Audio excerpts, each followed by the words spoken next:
Et c'est l'heure d'un œil sur les médias avec Karim Yayaoui. Bonsoir Karim. Bonsoir. La droite et l'extrême droite s'enflamment autour de l'évacuation d'une église à Paris. Alors c'est vrai qu'on en a beaucoup parlé sur les réseaux sociaux aujourd'hui. Le hashtag Sainte Rita était un des plus utilisés du côté de la twittosphère française. On en parle aussi sur le site du Lab. Alors cette église Sainte Rita a été évacuée manu militari par les CRS, et on en parle notamment du côté de Marianne, une église du 15e arrondissement, évacuée ce 3 août au matin, provoquant des réactions nombreuses, des réactions outrées, notamment du côté de la droite, mais aussi de l'extrême droite. Alors un des premiers à avoir réagi, c'est Frédéric Lefebvre, qui explique que cette action est le symbole de la maltraitance des religions. Marine Le Pen également s'est exprimée sur son compte Twitter. Et si l'on faisait des parkings sur l'emplacement des mosquées salafistes plutôt que de détruire nos églises. Éric Ciotti également pour le Parti des Républicains, qui écrit sur son compte Twitter: l'usage d'une telle force était-elle nécessaire? Le gouvernement se montre beaucoup moins zélé pour fermer les mosquées salafistes. On voit qu'on a à peu près les mêmes arguments que du côté de Marine Le Pen. Valérie Boyer également: j'invite le gouvernement à fermer les mosquées salafistes avec autant d'énergie. Alors il y a tout de même quelques tweetos comme Karima qui explique que finalement quel est le rapport là-dedans, parce que cette église Sainte Rita, eh bien, ses propriétaires ont tout simplement décidé de la vendre voilà de nombreuses années. Ça n'a strictement rien à voir avec l'islam. À noter aussi la réaction de Philippe Goujon, le maire du 15e arrondissement, qui écrit sur son compte Twitter: l'église Sainte Rita évacuée en plein cœur de l'été, au moment de la France où la France est submergée par l'émotion après le lâche assassinat d'un prêtre. Là aussi, on peut s'étonner de voir la mémoire du père Hamel évoquée, parce que ça n'a pas grand-chose à voir. Certains sur les réseaux sociaux interpellent d'ailleurs ceux qui mettent en avant cet argument: vous n'avez pas honte de récupérer la mort d'un prêtre aux antipodes de vos messages de haine?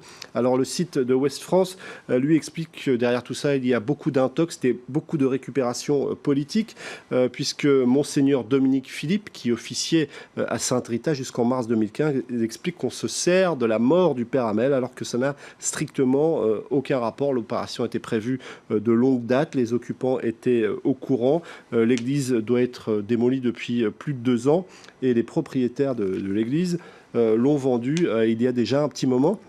C'est ce qu'explique aussi le site internet de France Bleu, qui explique que cette église n'a d'ailleurs jamais été reconnue par Rome. Elle n'est pas une église catholique, elle a été construite en 1900. Elle n'a jamais été consacrée ni reconnue par Rome. Elle appartient à l'association des chapelles catholiques et apostoliques, qui ont décidé de la vendre déjà il y a un moment. On y célébrait des messes hors de tout clou, avec notamment des bénédictions d'animaux. Et pour preuve, sur le site internet de France Bleu, cette bénédiction d'un chameau, d'un dromadaire. Il y a même un lama. Alors évidemment, certains politiques auraient peut-être dû se renseigner sur cette église avant de s'exprimer. Ils auraient pu notamment lire cet article qui date d'un petit moment sur le site Street Press. Il y en avait aussi un à lire sur le site du Monde, qui raconte comment Sainte Rita est devenue une ZAD d'extrême droite en plein Paris, une église squattée qui accueille les cathos tradis, les islamophobes et les dissidents. Beaucoup de bruit pour finalement une destruction qui était prévue depuis un moment. On parle maintenant de Donald Trump qui traverse une mauvaise passe, et sa principale adversaire en profite. Évidemment, elle doit se frotter les mains, Hillary Clinton. Elle se frotte les mains, Hillary Clinton, et on va le voir, elle n'a pas tardé à réagir sur Twitter notamment. Alors, dernière sortie et dernière bévue de Donald Trump du côté des médias, notamment français, puisqu'on suit avec intérêt cette campagne. On se demande s'il n'est pas sur une pente savonneuse.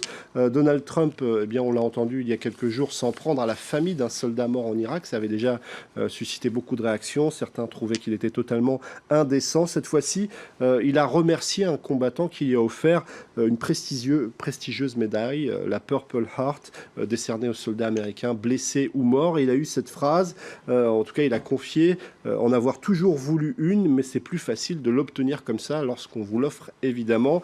Alors du côté d'Hillary Clinton, on a réagi sur Twitter, de la part d'un homme qui explique qu'il s'est sacrifié pour son pays. C'est la deuxième fois que Donald Trump s'en prend à l'armée, peut-être plus même que la deuxième fois. En tout cas, pour certains observateurs, comme Thomas Negaroff, qui connaît bien les États-Unis, eh bien, on rappelle que la chute de Joseph McCarthy a commencé lorsqu'il s'est attaqué à l'armée américaine et à ses héros. On parla beaucoup de décence, et c'est vrai, c'est ce qu'on reproche à Donald Trump, son manque de décence. Et tout ça intervient au moment où on a certaines révélations dans la presse américaine. Le Figaro les reprend d'ailleurs. Trump accusé d'avoir menti sur son passé militaire. Il avait d'abord expliqué qu'il avait échappé au Vietnam à cause d'un tirage au sort. Aujourd'hui, c'est une mystérieuse excroissance au pied qui lui aurait permis de reporter à maintes reprises son incorporation. C'est ce qu'explique notamment le site internet du New York Times, qui a été un des premiers à révéler cette information. Évidemment, sur Twitter, ça suscite pas mal d'ironie, comme celle de Matt Makoviak, qui dit peut-être que Trump pourrait se retirer en évoquant une excroissance au pied. Ça a marché à plusieurs reprises pour le Vietnam. Donald Trump, évidemment, qui pourrait espérer un soutien de la part de son parti, mais un certain nombre de ceux qui sont censés le soutenir prennent de plus en plus leur distance avec le candidat républicain. Le site du Point explique que des républicains voteront pour Hillary Clinton. Certains ne s'en cachent pas. Alors si Donald Trump espère trouver un peu de réconfort et de soutien du côté de sa famille, on a vu que sa femme s'était un petit peu pris les pieds dans le tapis. Aussi, décidément. Et sur les réseaux sociaux, si on regarde un petit peu les comptes Instagram des enfants Trump, c'est ce qu'a fait le site de Rue 89, ça ne va pas forcément redorer son blason. Les enfants Trump affichent leur richesse entre vacances de luxe et pâtes au caviar. Ce n'est sans doute pas ce qui va rapprocher Donald Trump du peuple américain. Et puis il y a peut-être cette vidéo qui lui permettrait de se consoler. C'est une vidéo qui est apparue sur les réseaux sociaux depuis quelques jours déjà et qui fait pas mal le buzz. Elle a été imaginée par un réalisateur et un YouTuber qui s'appelle Mike Diva. On va en découvrir quelques images. Alors c'est une vidéo qui reprend les codes de la pub japonaise. C'est une fausse campagne de promotion pour Donald Trump avec cette fan aux cheveux bleus qui a des posters partout et qui imagine déjà la victoire de Donald Trump. C'est coloré, c'est rythmé, mais en réalité c'est plutôt inquiétant avec un Donald Trump qui remporte l'élection, qui construit des immeubles à son effigie, qui bombarde la planète entière avant que celle-ci n'explose. Évidemment, c'est plein d'ironie et c'est très partagé en ce moment sur Twitter ou encore sur Facebook. Merci beaucoup Karim, c'était un œil sur les médias et on va encore bien sûr entendre parler de Donald Trump et de tous ces gaffes à répétition.